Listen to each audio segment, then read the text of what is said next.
So, good afternoon, everybody. Welcome to Nuremberg. Welcome to the Palace of Justice. And it's courtroom 600. And welcome to the International Nuremberg Principles Academy. My name is Christoph Safferling. I'm the director of the International Nuremberg Principles Academy. And I would like to most warmly welcome Dr. Pillay as the president of the Advisory Council of the Academy, Thomas Dickert as the president of the High Court of Justice here in Nuremberg, and sort of the house master of this room here and this entire building. I'd like to welcome from the City Council of the City of Nuremberg, Dr. Nasser Ahmed, and I'd like to welcome Dr. Wiebke Rückert from the Foreign Office of the Federal Republic of Germany. Alice Warimo Nderitu, warm welcome, the UN Under-Secretary General, Special Advisor on the Prevention of Genocide. Welcome to Nuremberg. Serge Brammertz, UN Under-Secretary General. We have so many Under-Secretary Generals here today, as never before. And of course, Chief Prosecutor at the UN International Residual Mechanism for Criminal Tribunals. I would also like to welcome the Prosecutor General of Rwanda, Aimable Havujiremi. I'm sure I mispronounced the name. I'm sorry. Very warm welcome, all the more. And a special welcome also to Munira Subasic, President of the Mothers of Srebrenica, and Honoré Gatera, Director of the Kigali Genocide Memorial. Dear members of the Foundation Board and of the Advisory Council, dear guests, excellencies, dear colleagues. When the Nuremberg Academy was founded in 2014, its aim was to promote the Nuremberg Principles as they had been confirmed by the United Nations General Assembly in 1946 and then formulated by the United Nations Internal Law Commission in 1950. Helping those states that were willing to follow principle number 1, to fight impunity. That was the main idea of foundation of this academy. The academy started to build on the Nuremberg experience and encourage young people to believe in the rule of law. The Nuremberg Moot Court, which was established to that end, grew rapidly, and many teams, in particular from regions in crisis, joined this student competition. We welcomed many teams also from Ukraine and from Russia. And even in the years where we could not only proceed remotely because of the global COVID pandemic, we continued to moot successfully. And then came the 24th of February in 2022, when Russian troops set foot on Ukrainian soil, thus fulfilling the elements of the crime of aggression. Europe then saw the first aggressive war since the German invasion of Poland on the 1st of September 1939. The first crime of aggression since the criminalization of the crimes against peace in this very courtroom. Yes, indeed, we are here in the room where the idea of international criminal law, the idea of holding individuals responsible of war crimes and crimes against humanity materialized for the first time in history between the 20th November 1945 and the 1st October 1946, when 18 of the 21 German Nazis sitting here in this dock were sentenced to death or to long prison sentences. At that time, the crime of genocide was not yet accepted in international law. And even if Raphael Lemkin, the Polish Jewish jurist who had to flee from the German occupants and lost most of his family at Auschwitz, had published the idea of the crime of genocide shortly before in his paper, Axis Rule in Europe, the crime was accepted only after the end of the International Military Tribunal in December 1946 as Resolution 96 of the UN General Assembly, and then, of course, as you all know, been adopted as conventional law in 1948 in the Convention for the Punishment and Prevention of Genocide. Whereas the crime of aggression, which was most prominent here in Nuremberg, was almost forgotten over the years, Yet the one international crime that was not existent at the Nuremberg trial became widely accepted and is now the first amongst the heinous human rights violations, the crime of crimes, as one or the other tribunal has stated.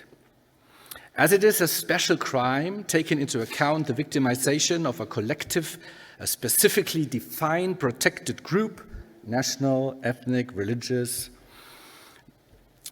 and as it requires special intent to destroy such a group in whole or in part, convictions are rather rare.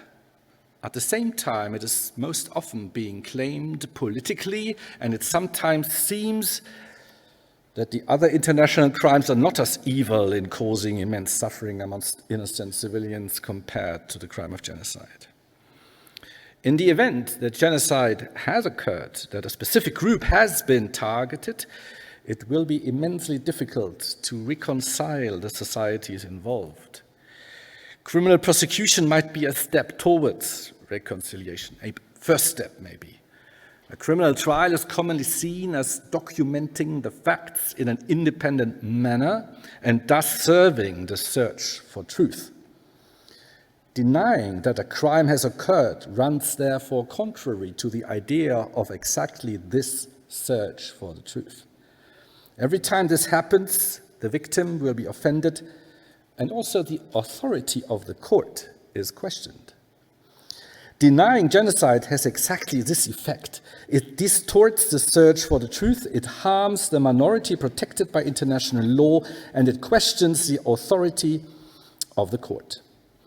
As this happens in the context of a collectivity of people, denying genocide might inflame resentments and hate, and thus contradict the aim of criminal trials to establish truth and promote reconciliation. Must it thus be prevented from happening? Must it thus be criminalized? The International Nuremberg Principles Academy has invited you to the Forum 2023 to discuss exactly this, genocide denial. I'm glad that you followed our invitation and are keen to discuss together with us the legal requirements, the conditions, how to prosecute, the necessary remedies connected to genocide denial, and a culture of remembrance. I'm very thankful to all the speakers that have prepared to share their thoughts with us. I'm grateful for those who are in the room and who participate remotely, ready to listen, to learn, and to speak up and to discuss. To all of you again, a hearty welcome to the Nuremberg Forum 2023.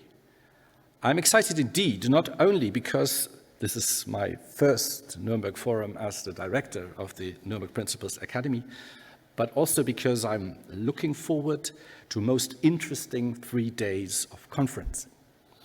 A special thanks at that point to Alice Rarimunde and Serge Brammertz for developing the idea for this conference together with us and putting together a very special program.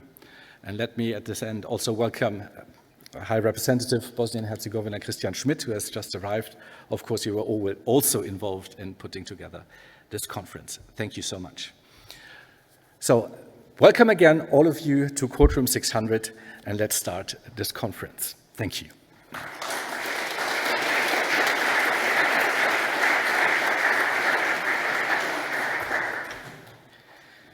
Ladies and gentlemen, dear Advisory Council members, Foundation Board members, Dr. Brammertz, dear Special Advisor Wairimu Nderitu, I too welcome you to this year's Nuremberg Forum. I will be your Master of Ceremony. My name is Alexander, and it was my great pleasure to organize this event together with our cooperation partners. Again, as Christoph already said, Ms. Wairimu, the Special Advisor, and Serge Brammertz, again, thank you to you as well, and Christian Schmidt as well. I would now like to introduce our next speaker, Dr. Navi Pillay. She is the former United Nations High Commissioner for Human Rights. She was a judge at the ICTR and the International Criminal Court, and her achievements go on and on. Perhaps most significantly for this event, she is also the president of our Advisory Council. It is always a great honor to have you with us. Navi, please.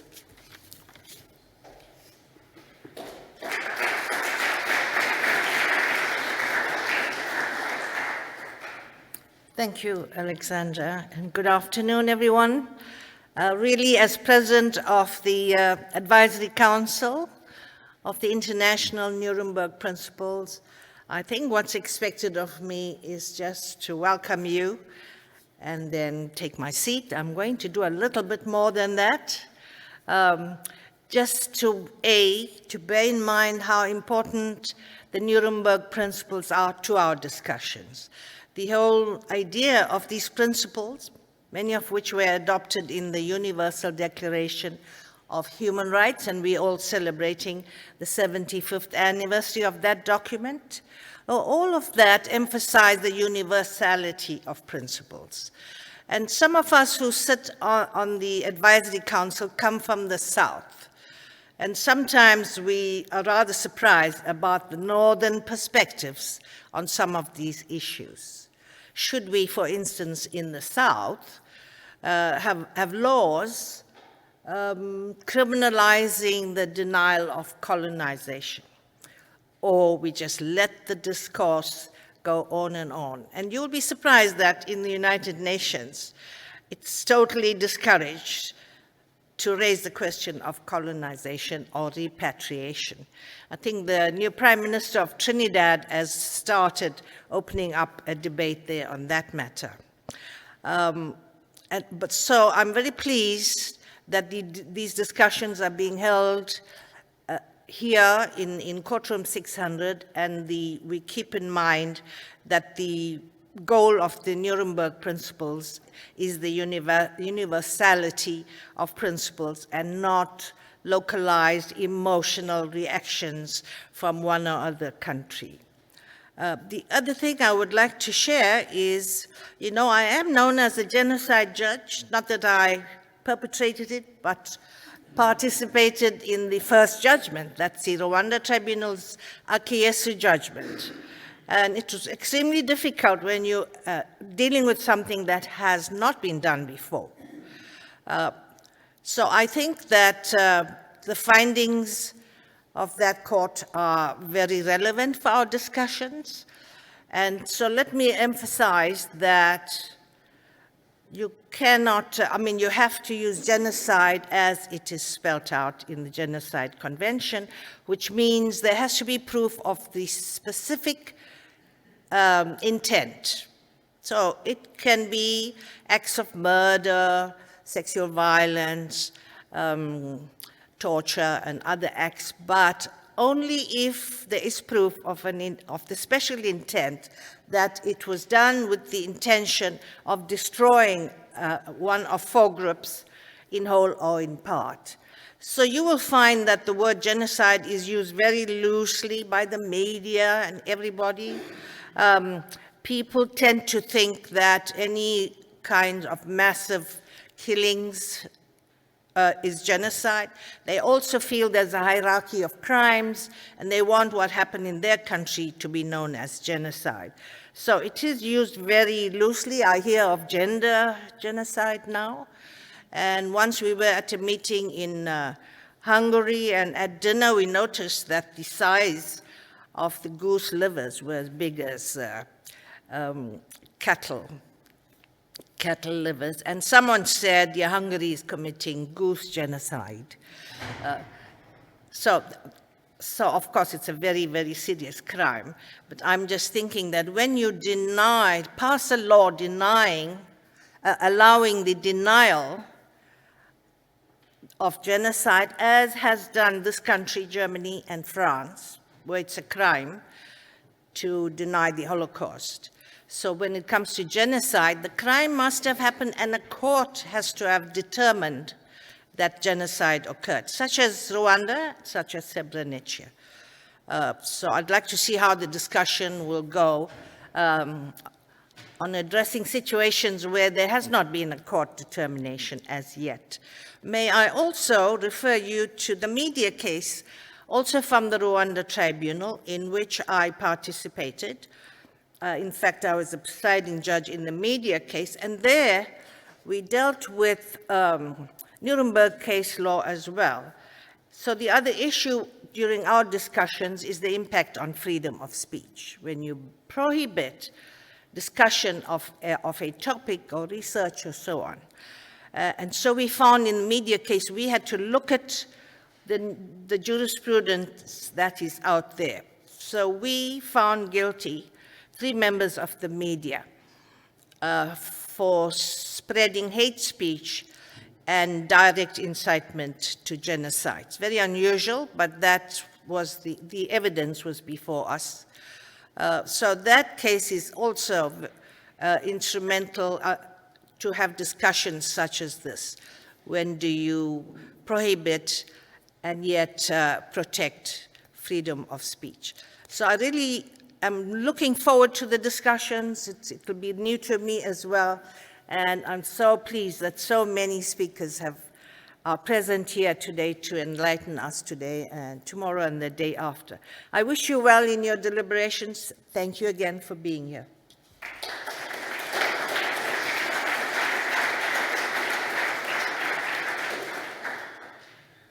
All right, our next speaker will be Dr. Thomas Dickert. Every German speaker in this room will instantly recognize him as a Bavarian, and I am always glad to welcome a fellow countryman.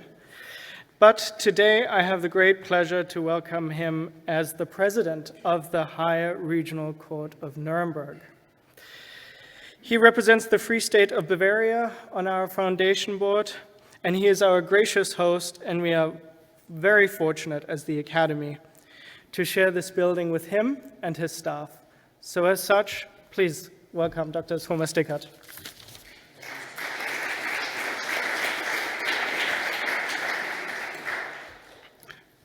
Ladies and gentlemen, excellencies, I would like to welcome you most warmly to this year's Nuremberg Forum, whether you are present in person or digitally connected. The International Nuremberg Principles Academy has once again chosen a highly topical and extremely important subject. This topic touches me personally very much. In 1986, I traveled to Israel for the first time. In Jerusalem, I also visited Yad Vashem, the memorial of the victims of the Holocaust. I was particularly impressed and affected by the Hall of Names, where the names and personal data of the Jewish victims of the Nazi mass murder are collected and displayed on memorial sheets. Before the visit to Jerusalem, I had been confronted with the Holocaust twice, during a visit to the Dachau concentration camp and through the television film Holocaust, the story of the Weiss family, which was broadcasted on German television in 1979. During my entire school years, the Nazi era and the crimes of the National Socialists, especially the genocide of the Jews, were not dealt with at all. Fortunately, this is different today. When I started my service in the Bavarian judiciary in 1990, I was assigned to the Criminal Law Department of the State Ministry of Justice.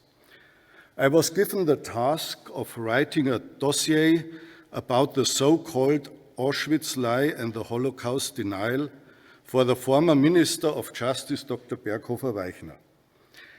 At that time, right-wing nationalist circles publicly claimed in Germany, also in Bavaria, that, contrary to the established facts, the murder of 6 million Jews, planned and systematically carried out by the National Socialists with the aim of extermination, had not taken place at all, at least not in this scale and not in a targeted manner. For example, the existence of gas chambers was denied. The Wannsee Conference of 1942 was doubted, and it was claimed that the relevant documents and the film material shown in the Nuremberg trial of the major war criminals were fake. The legitimacy of the State of Israel and Germany's reparations payments were questioned. All this was done with an infamous pseudo-scientific method. The propagandists of the Auschwitz lie gave themselves the appearance of scientific respectability. Their publications, events, and congresses were designed as if they were a serious contribution to historical research. Many people fell willingly into this trap. They were just too happy to suppress the terrible past. At that time, I prepared the requested dossier for my minister and compiled the material from available sources. The purpose of the action was to take a political stance on the demand that existed at that time to specifically criminalize the Auschwitz lie and Holocaust denial. The German Federal Court of Justice then had decided that, I quote, merely denying the gas chamber murders should not be punished as incitement of the people. Only the offenses of insult and defaming the memory of the deceased would be considered. This classification had triggered extensive national and international outrage and raised the urgent call for the closure of the existing criminal liability gap. Through the intensive study of the topic of Holocaust denial, my memories of visits to Yad Vashem and the Dachau concentration camp came back to life, as well as the television film Holocaust, the story of the Weiss family. As a young lawyer, I was deeply outraged at how seemingly serious contemporaries distorted reality and used it for their historical revisionism. I was also concerned about how many people were willing to follow these ideologies. I was therefore happy and relieved when in 1994 the denial, approval, and trivialization of an act under the Code of Crimes Against International Law under the Nazi regime, and thus in particular the denial of the Holocaust, were specifically made a punishable offense. In fact, the intensified criminal prosecution in many countries, including in Germany, and the international ostracism have brought the scene of Holocaust deniers into an ongoing crisis. But recently, the thesis of Holocaust deniers have unfortunately become more common again in Germany. Right-wing populist politicians, lateral thinkers, Querdenker in German, and Reichsbürger have once again included the Auschwitz lie and the denial of the Holocaust in their repertoire. In any case, the objective truth has lost its relevance in the public debate, even with the active participation of a former American president.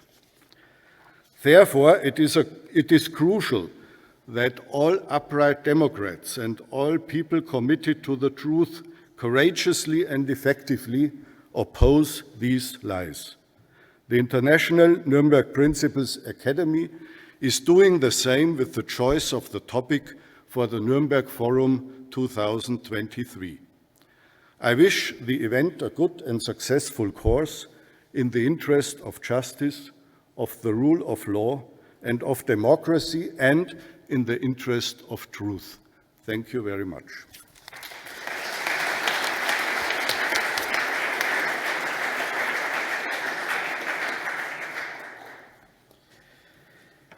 Now we will have Dr. Nasser Ahmed as our next speaker.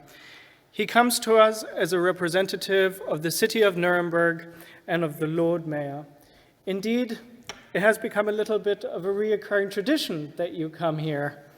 And as such, we also once again warmly welcome you to the Nuremberg Forum and the Academy.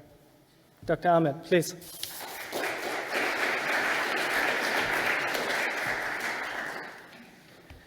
Thank you very much, dear ladies and gentlemen, excellencies.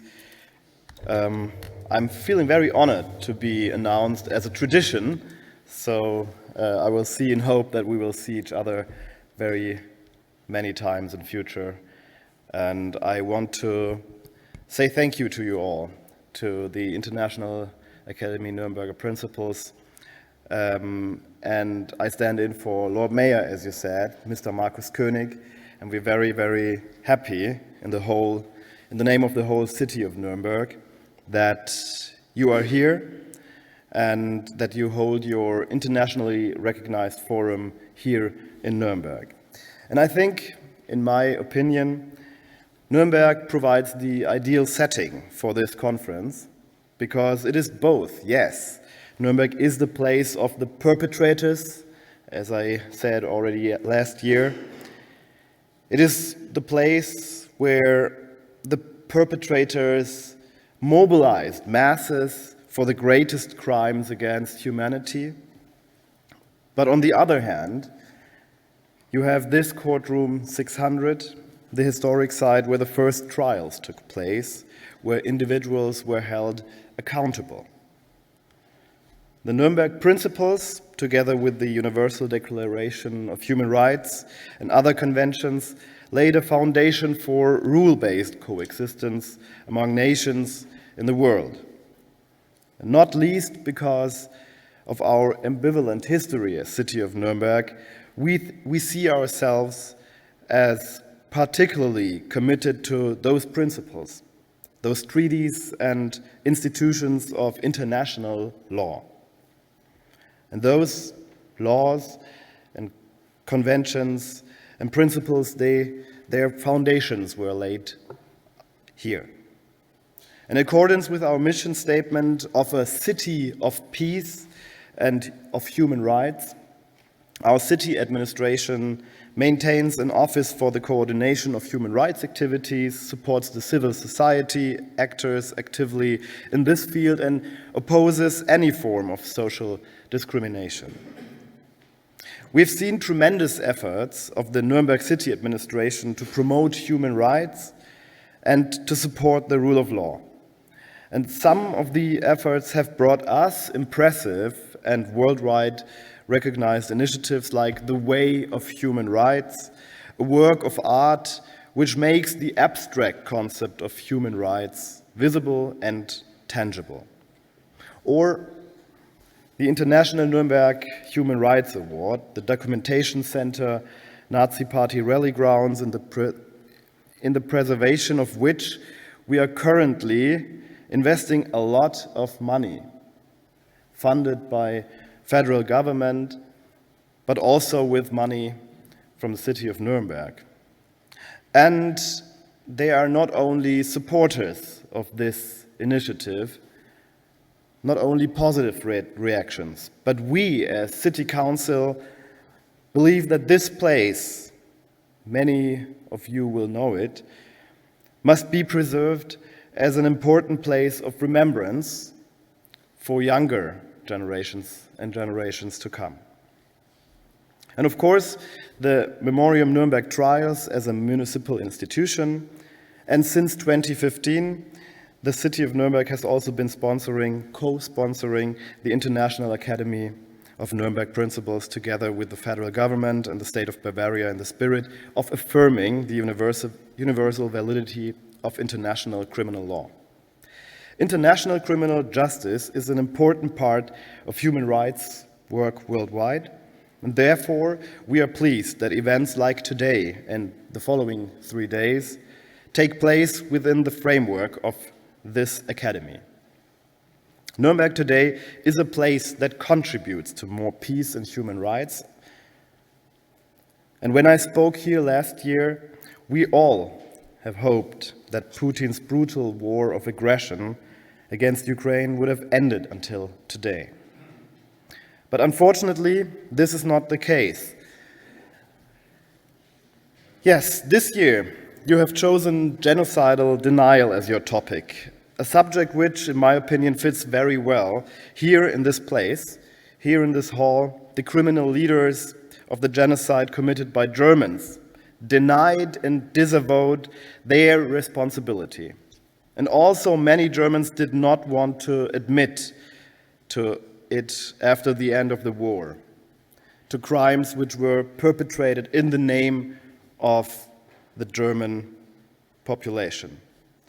At first glance, an understandable reaction to deny and to push away the inconceivable evil.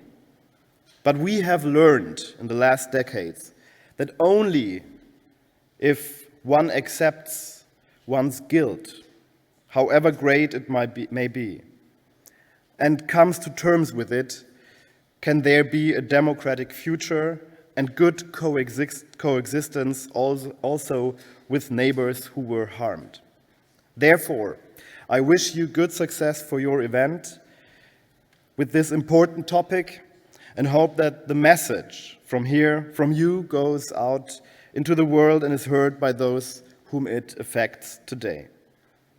And finally, I want to come to an end of my remarks. I always give a very important advice, as you know, it's a tradition too, I believe. I gave this advice last year and I'd like to repeat it. Don't leave my beautiful hometown, our beautiful city, without trying our world-famous dish. It's called Drei im Weckler. You can call it Franconian burger. And unlike the American burger, there are 3 sausages and a dab of mustard in it. Don't miss this culinary highlight, Drei im Weckler. Thank you for your attention.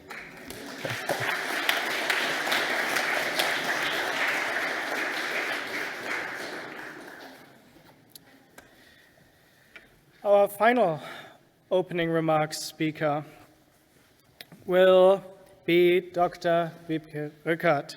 She comes to us from the Federal Foreign Office.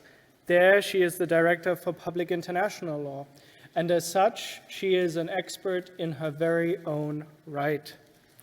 Please welcome Dr. Rückert.